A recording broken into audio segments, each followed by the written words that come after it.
북한이 오늘 아침 강원도 원산 일대에서 동해 방향으로 미상의 발사체를 발사했다고 합동참모본부가 밝혔습니다. 청와대는 북한이 잠수함 발사 탄도미사일 SLBM을 발사했을 가능성에 무게를 두고 한미가 정밀 분석하고 있다고 밝혔습니다.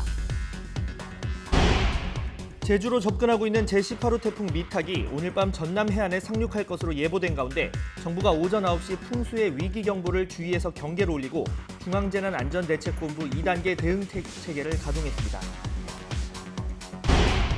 검찰이 조국 법무부 장관 부인 정경심 교수를 오늘이나 내일 비공개로 소환할 것으로 알려진 가운데 조국 장관은 자신의 부인이 비공개 소환을 요구하며 소환에 응하지 않고 있다는 보도는 사실이 아니라고 밝혔습니다. 20대 국회 마지막 국정감사가 오늘 오전부터 시작됐습니다. 내년 4월 총선을 앞두고 마지막으로 열리는 이번 국감은 조국 법무부 장관을 둘러싼 크고 작은 논란을 놓고 여야의 치열한 공방이 예상됩니다. 아프리카 돼지열병이 파주에서 추가로 발병함에 따라 정부가 발생농가 반경 3km의 돼지에 대해서 살처분을 결정했습니다. 정부는 돼지열병이 닷새 만에 다시 발병함에 따라 수도권과 강원도에 48시간 가축 이동 중지 명령을 내렸습니다. 화성 연쇄살인 사건의 용의자 이춘재가 화성 미제 사건 9건 등 모두 14건의 살인과 함께 30여 건의 성폭행 사실도 추가로 자백했습니다. 각종 증거물에서 잇따라 자신의 DNA가 나오자 범행 일체를 자백한 건데 경찰이 진술의 신빙성을 조사하고 있습니다. 네, 시청자 여러분 안녕하십니까? 10월 2일 뉴스앤 이슈 시작합니다. 네, 화성 연쇄 살인 사건 속보부터 전해드립니다. 유력한 용의자인 이춘재가 화성 사건을 포함해서 모두 14건의 살인을 저지른 것으로 확인됐습니다. 이 밖에 성폭행과 또 성폭행 미수범행 30여 건도 함께 자백한 것으로 드러났습니다. 취재기자 연결해서 자세한 내용 알아보겠습니다. 김다연 기자. 네, 사회부입니다. 네, 이춘재가 연쇄 살인 외에 추가 범죄까지 모두 14건의 범행을 저질렀다 이렇게 자백을 했는데 이 14건은 모두 살인 사건인 거죠? 예, 그렇습니다. 이춘재는 모방범죄로 드러난 8차를 제외한 나머지 9건의 화성 연쇄살인 사건을 모두 자신이 저질렀다고 자백했습니다. 또 그동안 알려지지 않았던 미제 사건 5건의 살인도 자신의 소행이라고 털어놨습니다. 경찰은 이춘재가 털어놓은 살인 범행이 모두 14건이라고 밝혔는데요. 경찰은 1986년 1월 군 제대 이후 1994년 처제 살인 사건까지 범행을 저지른 걸로 보고 있습니다. 추가 5건이 구체적으로 어떤 내용인지에 대해서는 공개되지 않은 상황입니다. 화성 사건 전후 화성 일대에서 벌어진 성폭행 등 3건, 그리고 이춘재가 충북 청주로 이사한 뒤 처제를 살해하기까지 1993년에서 94년 무렵에 2건인 것으로 알려졌습니다. 또 경찰은 성폭행과 성폭행 미수 30여 건도 추가 자백을 받아냈다고 설명했습니다. 다만 자백 내용이 아직 초기 단계고 구체적인 사건의 기억이 단편적이거나 사건에 따라 일시와 장소 등이 편차가 있어 계속 확인하고 있습니다. 경찰은 그동안 이춘재 조사를 위해 프로파일러를 투입하고 이 씨가 수감 중인 부산 교도소를 찾아가 9차례 대면 조사를 진행했습니다. 네, 이춘재가 이 화성 연쇄 살인 사건과 관련해서 기존 3건 외에도 4차에서도 이춘재 DNA가 나오면서 이 범행을 털어놓은 것 같다, 이런 분석도 나오고 있죠. 예, 앞서 경찰은 화성 연쇄살인 사건 가운데 5차, 7차, 9차 사건의 증거품에서 발견된 DNA와 이 씨의 DNA가 일치한다는 점을 들며 이 씨를 추궁해 왔습니다. 수사 초기 이춘재는 혐의를 완강히 부인해 왔는데요. 그런데 최근 4차 사건의 증거물에서도 이춘재의 DNA가 확인된 것으로 드러났습니다. 경찰은 이춘재의 진술과 DNA 감정과는 별도로 살인사건 목격자라든지 성폭행 피해자와 제보자 등 일부는 만나 조사하고 있다고도 설명했습니다. 또 앞서 경찰은 부산에 있는 이춘재를 수사본부와 가까운 수원이나 안양교도소 등으로 이감하는 방안도 논의하고 있다고 밝혔는데요. 이춘재가 이제 막 입을 열기 시작한 시점에서 심리적 안정이 더 중요하다고 판단해 지금 상황에서는 이감하지 않기로 했습니다. 네, 자백한 범행에 대해서 처벌은 가능한 상황입니까? 처벌은 어렵다는 게 지배적인 분석입니다. 지난 2015년 살인죄의 공소시효가 완전히 폐지됐지만 화성 사건은 소급되지 않기 때문입니다. 마지막 10차 사건의 공소시효는 이미 지난 2006년 4월에 끝났습니다. 하지만 경찰은 실체적 진실을 밝힌다는 방침입니다. 이춘재가 진술을 번복할지 모르고 수사를 피하려고 전략적으로 자백했을 가능성도 고려해 구체적인 증거로 범행을 입증하겠다는 계획입니다. 이를 위해 경찰은 아직 DNA가 발견되지 않은 나머지 화성 사건과 추가로 털어놓은 범죄도 DNA 감정에 집중하기로 했습니다. 지금까지 사회부에서 전해드렸습니다.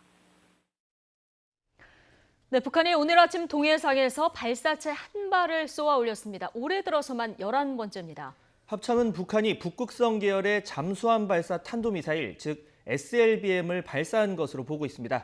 취재기자 연결합니다. 임성호 기자. 네, 국방부입니다. 네, 이렇게 되면 얘기가 좀 달라질 수도 있는데요. 북한이 오늘 아침에 발사한 발사체 SLBM인 것으로 합참이 보고 있는 거죠? 네, 먼저 합동참모본부는 북한이 오늘 아침 7시 11분쯤에 강원도 원산 북동쪽 해상에서 동쪽으로 탄도미사일 한 발을 쐈다고 밝혔습니다. 합참은 북한의 이번 미사일이 북극성 계열의 잠수함 발사 탄도미사일, 즉 SLBM으로 추정된다고 설명했습니다. 최대 비행 고도는 910여 킬로미터, 비행거리는 450킬로미터로 탐지됐습니다. 합참은 미사일의 추가적인 재원은 한미 정보당국이 정밀 분석하고 있고 우리 군도 대비 태세를 유지 중이라고 밝혔습니다. 합참은 북한의 이번 미사일 발사는 한반도의 군사적 긴장 완화 노력에 도움이 되지 않는다면서 즉각 중단하라고 촉구했습니다. 네, 북한이 지금까지 올해는 주로 단거리 발사체를 발사를 했는데 만약에 이 추정이지만 SLBM을 쐈다면 좀 이례적이다 이런 분석도 나오고 있죠. 네, 말씀하신 대로 이번 발사까지 포함해서 북한의 올해 발사체 발사는 모두 11차례입니다. 그동안 주로 단거리 탄도미사일이나 신형 방사포를 시험 발사했는데 만일 이번에 발사한 것이 SLBM이 맞다면 지난 2016년 8월 이후 3년 2개월 만에 처음입니다. SLBM은 지상에서 발사하는 대륙간 탄도미사일 ICBM보다도 훨씬 탐지가 어려운 전략무기로 꼽힙니다. 북한의 북극성 1형 SLBM은 사거리가 1,500에서 2,000km에 달하는 것으로 알려졌습니다.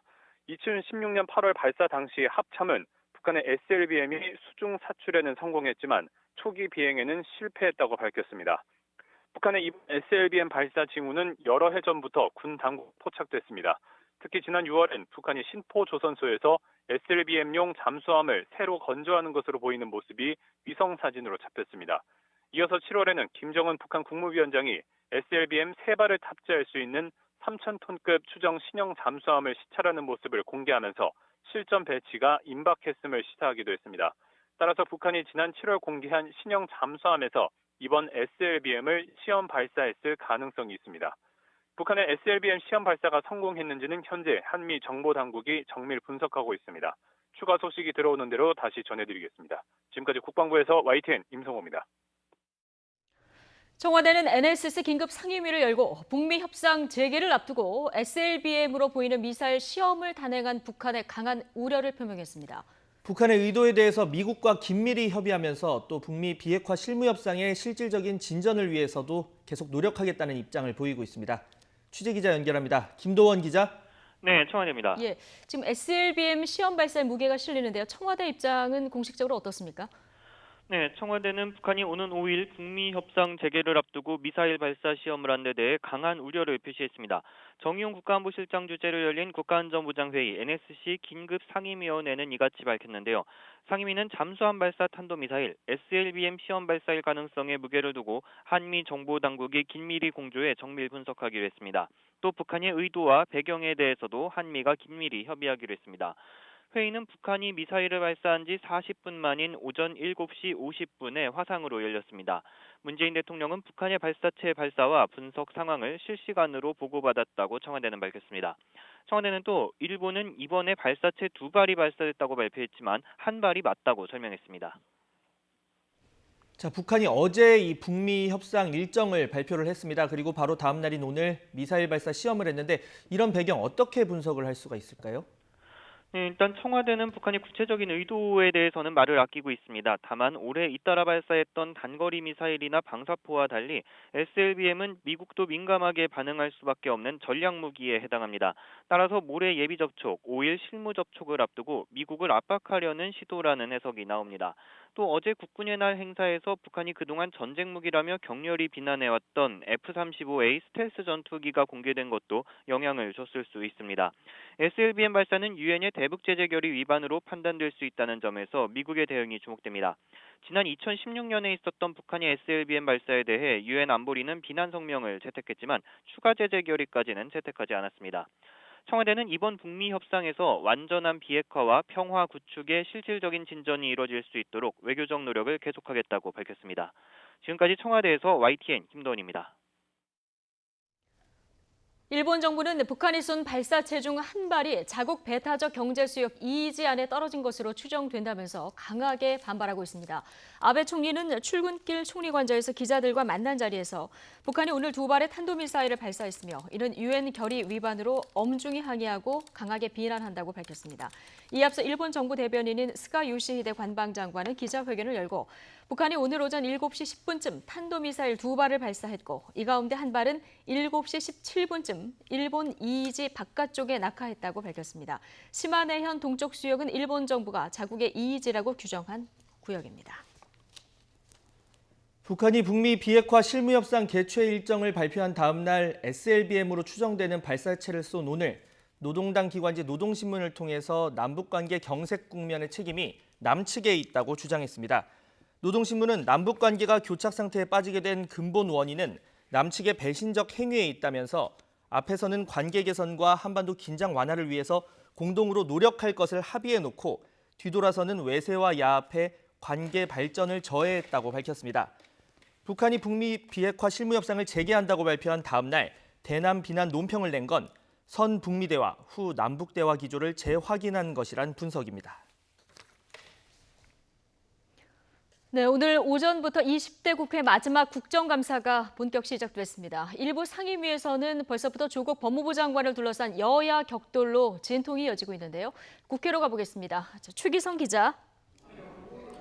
네, 국회입니다. 예, 첫날인 오늘 13개 상임위에서 국감이 열리는데요. 아무래도 교육부 국감이 가장 관심이 높겠죠? 네, 그렇습니다. 말씀하신 대로 오늘 모두 13개 상임위원회에서 국감이 진행되는데 특히 국회 교육위원회 교육부 국감이 가장 뜨겁습니다.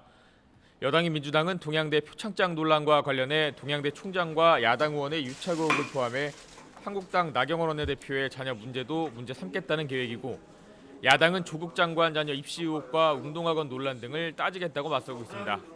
다른 상임위 역시 국감 시작부터 여야의 신경전이 이어지고 있습니다. 국토부 국감에서도 조국 장관 가족 펀드와 관련된 자료 제출과 증인 채택을 둘러싸고 여야가 말싸움을 벌이고 있고 국회 문체위 국감 역시 증인 채택 여부를 놓고 여야가 충돌하면서 일부 파행을 겪기도 했습니다. 또 국방부 국감에서는 오늘 북한이 쏘아 올린 발사체 관련 질의가 이어질 예정이고 외교부 국감에서는 오늘 5일 열리는 북미 실무회담 질의가 집중될 것으로 전망됩니다. 대법원을 대상으로 진행하는 법사위 국감에서는 사법 개혁 문제를 두고 여야가 충돌할 것으로 예상됩니다. 오늘 농림축산식품부 국감을 진행할 예정이던 국회 농림축산식품해양수산위원회는 아프리카 돼지열병 대응으로 일정을 미뤘습니다. 민생 국감을 외치고 있는 민주당은 이번 국감에서 이른바 검찰개혁에 강조점을 두겠다고 밝히고 있지만 한국당은 문재인 정권 실정과 조국 법무부 장관 논란을 캐묻는다는 계획이어서 국정감사 기간 내내 여야가 충돌할 것으로 전망됩니다. 지금까지 국회에서 전해드렸습니다. 네, 검찰로 가보겠습니다. 검찰은 조국 법무부 장관의 부인 정경심 교수를 비공개로 불러서 피의자 조사를 벌일 가능성이 커 보입니다. 자, 검찰 개혁 방안을 조속히 마련하라는 대통령 지시에 윤석열 검찰총장은 전국의 특별수사부를 3곳만 남기겠다는 자체 개혁안을 또 발표했습니다. 검찰 취재기자 연결하겠습니다. 조성호 기자. 네, 서울중앙지검입니다. 예. 자, 정경심 교수 언제 소환되느냐가 지금 초미의 관심인데 아직 검찰의 조사를 받으러 나왔다는 소식은 전해지지 않고 있고요. 그런데 어쨌든 언제 나오든 비공개 소환할 것으로 보인다고요? 네, 애초에 검찰은 정경심 교수를 통상적인 소환자와 마찬가지로 이곳 서울중앙지검 1층 현관을 통해 들어오도록 하겠다고 밝혔습니다.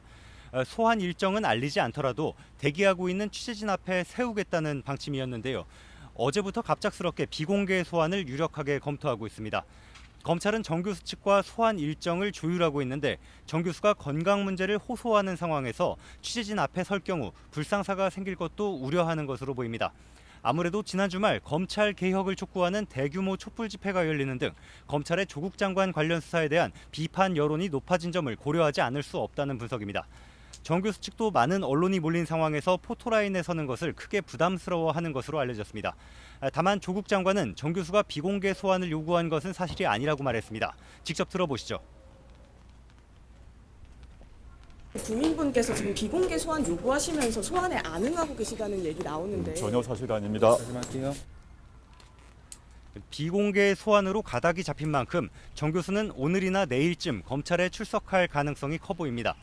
이런 가운데 정 교수가 조국 장관의 내정설이 나오던 시기에 사모펀드 투자금을 회수하려 한 정황도 나왔습니다. 검찰은 최근 사모펀드 운영사 코링크와 2차 전지 업체 관계자들을 조사하면서 지난 7월 조 장관의 오촌 조카가 정 교수가 돈을 빼려고 한다며 투자금을 정리해달라고 말했다는 진술을 확보한 것으로 전해졌습니다. 코링크 임직원들이 검찰 조사에서 회사 설립 초기부터 정 교수를 여 회장님으로 불렀다고 진술한 것으로도 알려졌습니다. 검찰은 조 장관 동생 조모 씨가 돈을 받고 웅동학원 교사를 채용했다는 의혹도 들여다보고 있는데요. 동생 조 씨에게 돈을 전달한 혐의를 받는 금품 전달책은 어제 법원의 영장 발부로 구속됐습니다. 네, 지난 주말 촛불 집회에 이어서 대통령까지 검찰의 개혁 방안을 마련하라 이렇게 직접 지시를 내렸었는데요. 어제 검찰이 즉각적으로 반응을 내놨죠. 네, 조국 장관 수사로 논란이 된 특별 수사를 줄이고 형사 공판부를 강화하겠다는 내용인데요. 서울중앙지검을 포함해 전국 검찰청 3곳에만 특수부를 남기기로 방침을 정했습니다. 이미 검찰은 지난해 7월 창원과 울산지검 특수부와 41개 지청의 특별수사 전담 조직을 없앴습니다. 윤석열 검찰총장도 취임 이후 직접 수사를 더 줄이는 방안을 검토해 왔는데요. 지금은 7곳에 남아있는데 특수부 4개를 더 줄이겠다는 겁니다. 법무부를 제외한 외부기관 37곳에 파견됐던 검사 57명도 전부 복귀시켜 형사부와 공판부에서 민생범죄를 담당하게 하겠다고 밝혔습니다. 검찰은 이런 방안들을 즉각 시행해달라고 상급기관인 법무부에 건의했습니다. 검사장급 검사들이 쓰던 전용 차량 이용도 중단하기로 했습니다. 문제가 된 공개 소환과 포토라인, 피의 사실 공표 등 검찰권 행사 방식과 수사 관행도 전반적으로 점검하기로 했습니다. 여성 검사와 형사 공판부 검사 등의 다양한 의견을 들어 인권을 보장하는 업무 방식과 수평적인 조직 문화를 만들겠다고도 밝혔습니다. 법무부 법무검찰개혁위원회 역시 검찰의 직접 수사 축소와 형사 공판부 중심의 조직 개편을 권고했었는데요. 법무부는 검찰의 건의를 적극 반영해 국민이 원하는 검찰 개혁 추진에 최선을 다하겠다고 답했습니다. 지금까지 서울중앙지검에서 YTN 조성호입니다. 개천절인 내일 서울 도심에서 조국 법무부 장관의 사퇴를 촉구하는 집회가 열립니다. 자유한국당과 보수단체들로 구성된 문재인 하야 범국민 투쟁본부는 내일 낮 1시 서울 광화문 광장에서 조 장관 반대 집회를 개최합니다.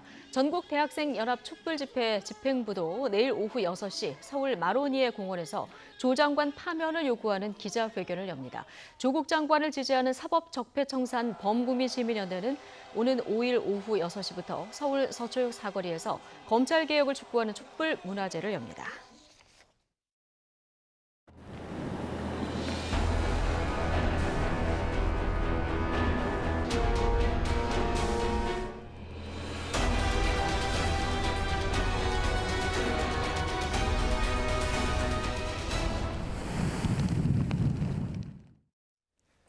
(18호) 태풍 미탁이 제주도를 향해서 다가오면서 태풍 특보도 확대되고 있습니다. 강한 바람을 동반한 태풍은 오늘 자정쯤 전남 해안에 상륙할 것으로 보이는데 취재기자 연결해서 태풍 상황과 또 전망 알아보겠습니다. 김진두 기자. 네, 김진두입니다. 네, 지금 태풍 경로가 가장 궁금한데 어디쯤 지나고 있습니까? 네, 18호 태풍 미탁은 현재 제주도 남서쪽 250km 해상까지 올랐습니다. 4시간 24km 정도의 속도로 북상하고 있습니다. 중간 강도 중형급 태풍으로 강풍 반경이 300km에 달해서 벌써 직접적인 영향을 주기 시작했습니다. 서해 남부와 남해 서부 해상, 제주도에 이미 태풍 경보가 내려졌고 정오부터는 전라남도에도 태풍 경보가 확대되겠습니다. 그 밖에 남부지방에는 강한 비가 집중되면서 호우특보가 발령 중입니다. 태풍은 오늘 밤 제주도를 거쳐서 자정쯤 전남 해안에 상륙할 것으로 보입니다. 이어 밤사이 남부 내륙을 관통한 뒤 내일 오전 9시쯤 포항 부근 동해로 빠져나갈 것으로 예상됩니다.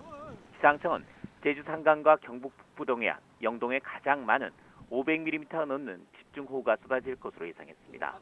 또 제주 산간과 해안가, 섬 지역에는 최대 초속 50m의 강풍이 불면서 시설물 피해와 함께 해일 피해도 우려되고 있습니다.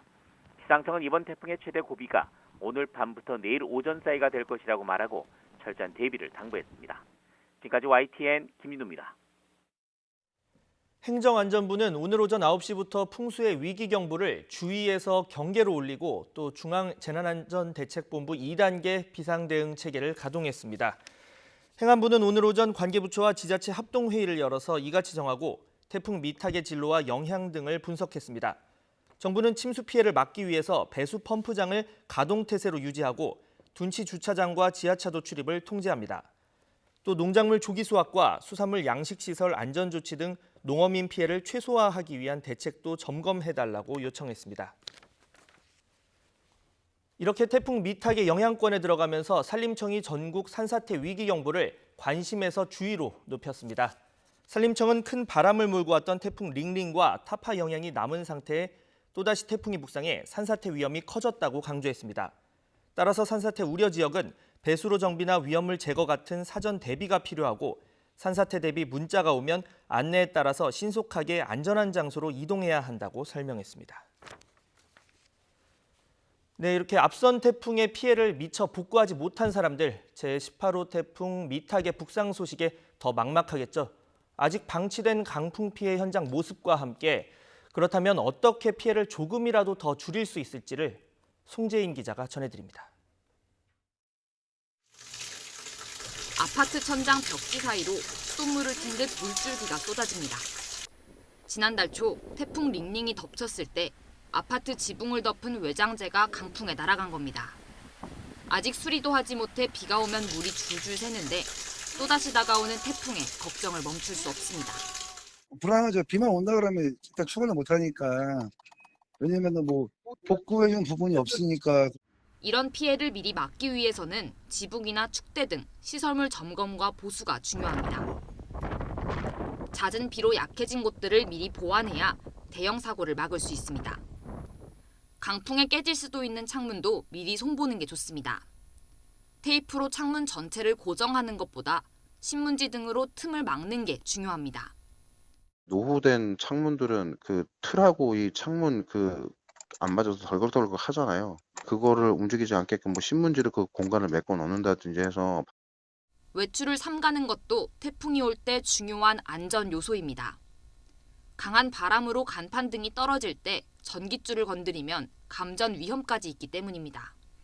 비상시 대피소 안내나 피해 신고는 119나 지역번호의 120번 등으로 하면 됩니다.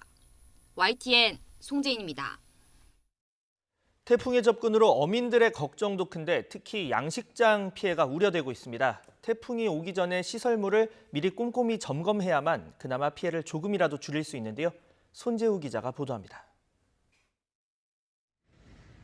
거센 파도가 양식장을 집어삼킬 듯이 끊임없이 덮칩니다.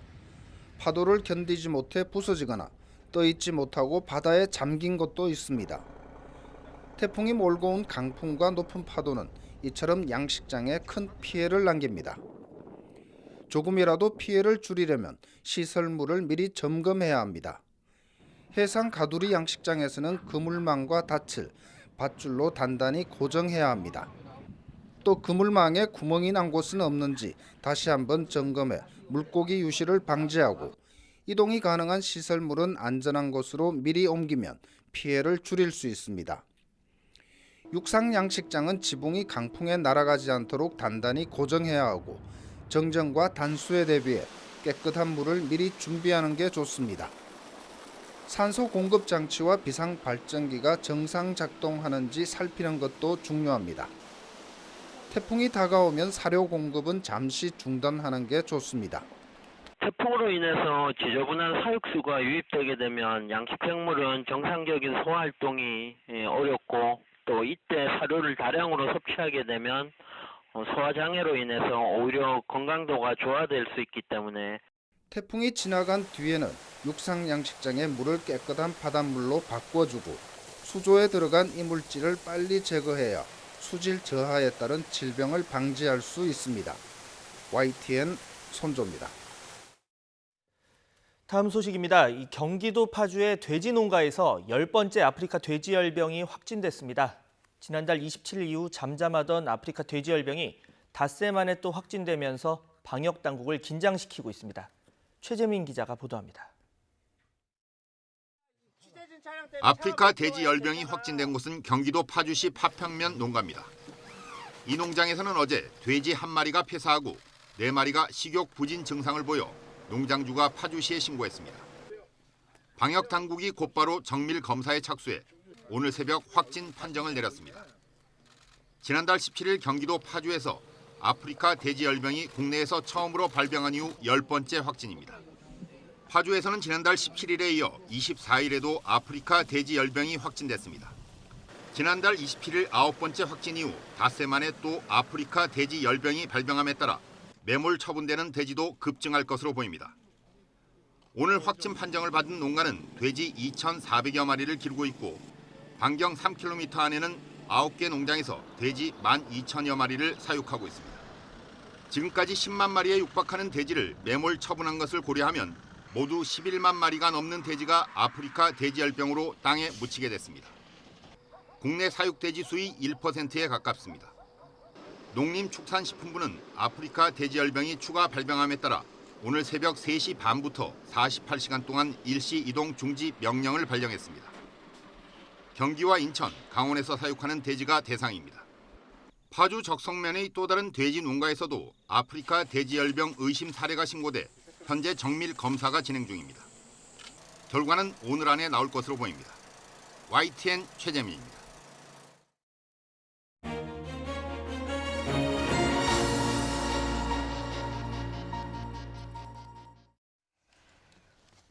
네, 북미 실무 협상을 시작하자는 말이 무색하게 북한이 오늘 또 발사체를 쏘아 올렸습니다. 그런데 이번에는 잠수함 발사 탄도미사일 SLBM을 시험 발사했을 이런 가능성이 나오고 있습니다. 사실로 확인된다면 지금까지와는 전혀 다른 양상이 전개될 가능성이 있는데요. 전문가 연결해서 북한의 의도 짚어보겠습니다. 신범철 아산정책연구소 안보통일센터장 나와 계십니다. 자, 안녕하십니까? 예, 안녕하십니까? 예. 자, 이번에는 단거리 탄도미사일이나 방사포가 아닙니다. 잠수함 발사 탄도미사일을 발사한 것으로 지금 추정이 되고 있는데 이렇게 되면은 지금까지의 긴장도하고 좀 다른 상황이 되는 거죠? 예, 뭐 차원이 다른 도발이라고 볼 수 있을 것 같습니다. 예.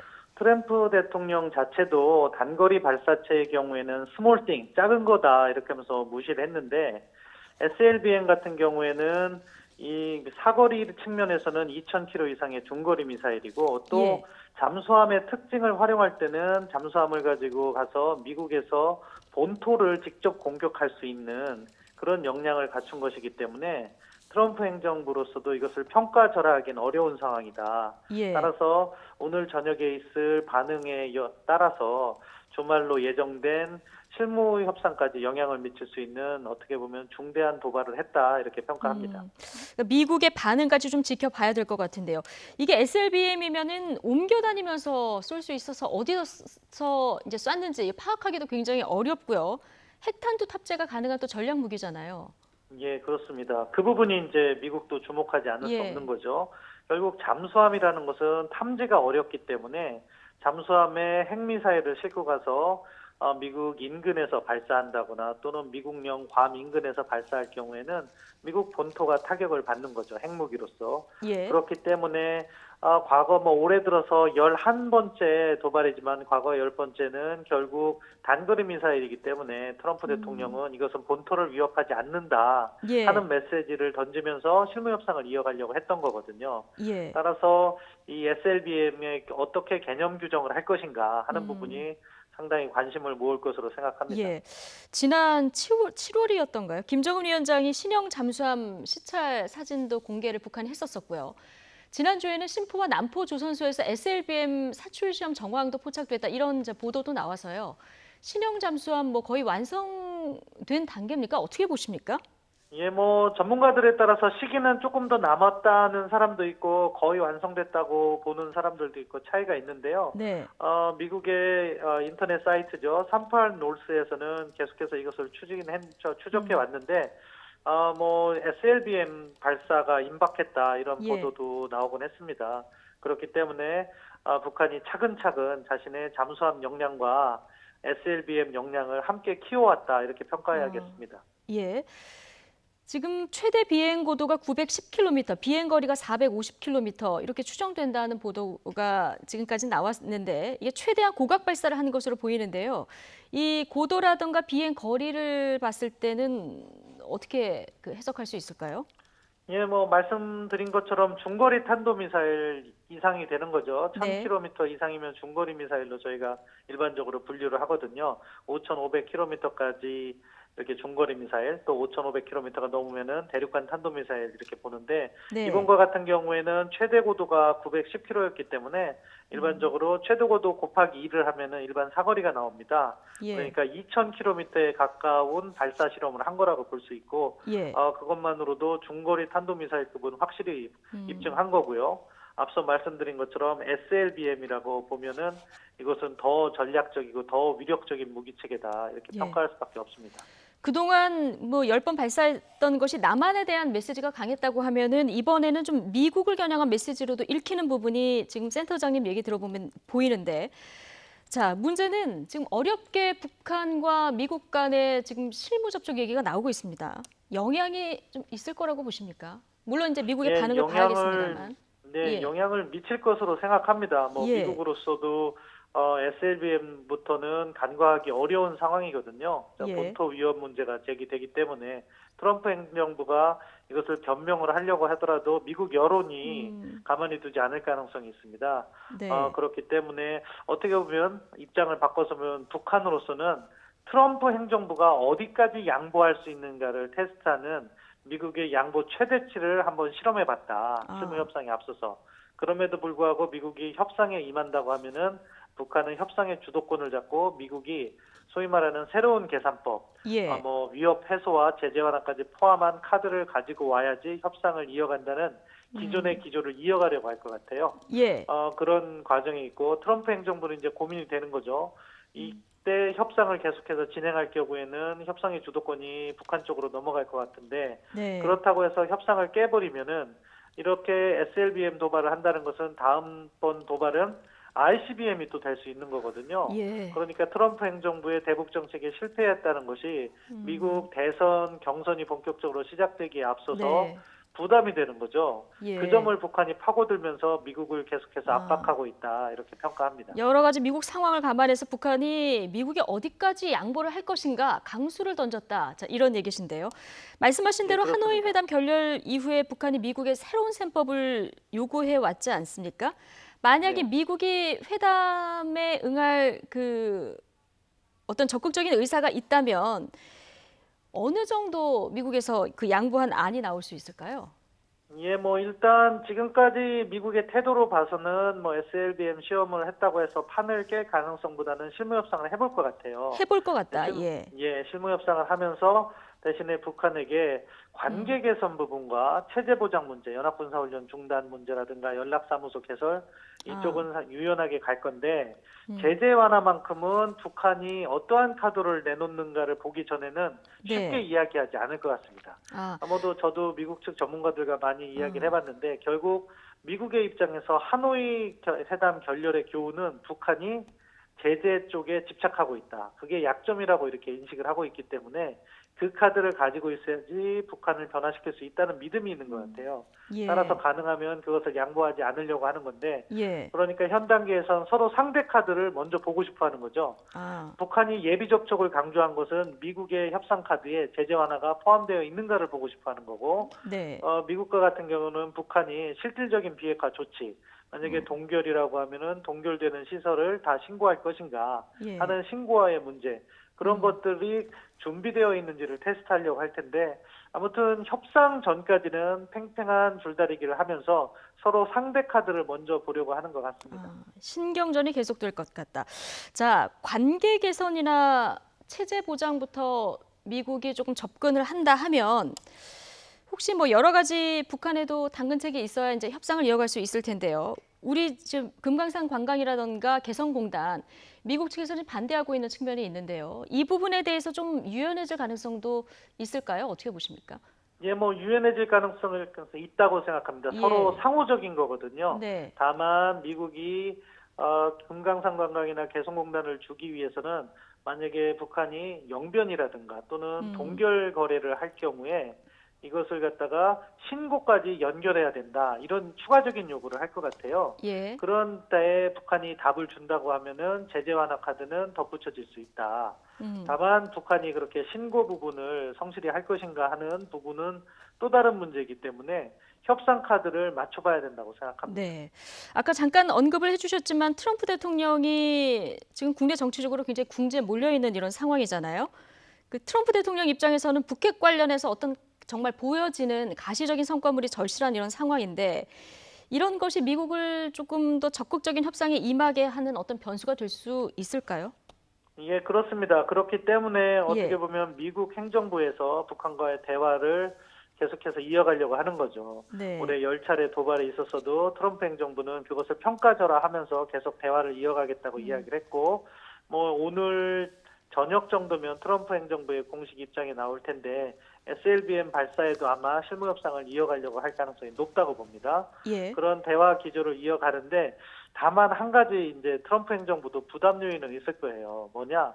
이 합의가 너무나도 트럼프 행정부 또는 미국에게 불리한 합의가 되면은 이것은 거래를 하지 않는 것보다도 못했다는 평가를 받을 수가 있거든요. 예. 따라서 트럼프 행정부로서도 실제 협상에 북한을 만나서 대화를 하다 보면 북한의 구체적인 비핵화 조치를 반드시 확인하려고 할 거고 그것에 답이 구해졌을 때 제재 완화까지도 줄 수 있다. 예. 따라서 올해 이번 주말에 실무 협상이 재개된다 하더라도 한 번에 쉽게 타결되기는 쉽지 않을 것 같아요. 예. 그래서 계속 서로 2차, 3차 실무 협상을 이어가면서 네.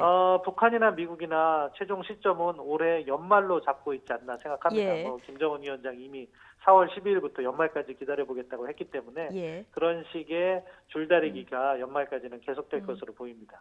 예, 마지막 질문 짧게 드리겠습니다. 만약에 실무 접촉이 열린다면은 여러 장소가 지금 얘기가 나오고 있습니다. 어디가 가장 유력해 보이십니까? 지금까지 발표가 안 된 것은 북한이 평양을 고집하고 있다고 보이고요. 아. 만약에 평양이 안 된다면은 판문점에서 할 수 있겠고요. 예. 미국이 제3국을 원한다면 정상회담이 열렸었던 베트남이나 싱가포르이 아닐까 생각합니다. 예, 알겠습니다. 평양 판문점 제3국. 네, 어디서 열리는지 장소도 굉장히 주목되는 상황입니다. 신범철 아산정책연구소 안보통일센터장과 얘기 나눠봤습니다. 오늘 고맙습니다.